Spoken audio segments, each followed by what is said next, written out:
আজকে দেখেন এই কাশ্মীরি যেরকম ধরনের চলতেছে পাড়ায় প্রতিবাদ করেন তাহলে হ্যাঁ মানুষ আর মানুষ হইলে একটা এত মানুষ লাগে না।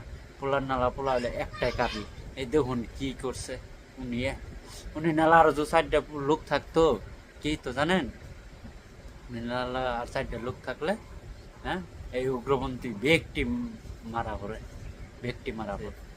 একটা কথা সবসময় ভাববেন যখন কিরম নিরপরাধ মানুষ, কিরম অসহায় মানুষের এই যে ইয়েরা যে পাকিস্তানের উগ্রপন্থীরা যে এই গুলি করে মারছে, হিন্দু হোক মুসলমান হোক উনিরও তো একটা মানুষ। আর আপনারা দেখেন এলে সব কিছু বাদ দিয়ে কিছু একটা রাস্তাঘাটে নামে প্রতিবাদ করেন, কিংবা স্লোগান দেন, কিংবা ধর্না টনা চলান। সবেরই তো একটা আশা থাকে এই ভারতটা সবার জন্য।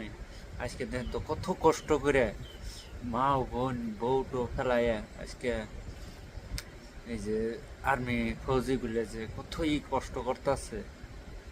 আর ভারতের ফৌজি করে আর্মি ফৌজি করে কই আপনারা বহুত বহুত বহুত আপনার ঘরের দোয়া থাকবো আপনার ঘরের উপরে। আর আপনার করে এই ভারতের ফৌজি আর্মি করে আমি স্যালুট জানাই। আল্লাহ জানানে করে তৌফিক দান করে, আল্লাহ জানানে করে বাঁচায় রাখে। আইনারা কিন্তু নইরে যান, শত্রুর করে দিন। এই পাকিস্তানরা যে শত্রুমি করতে আছে এই শত্রুগুলেরে একদম ফিনিশিং করে দেন, মাটির হতে দুলার মতন করে দেন। আপনাকে ওটা অনুরোধ করি।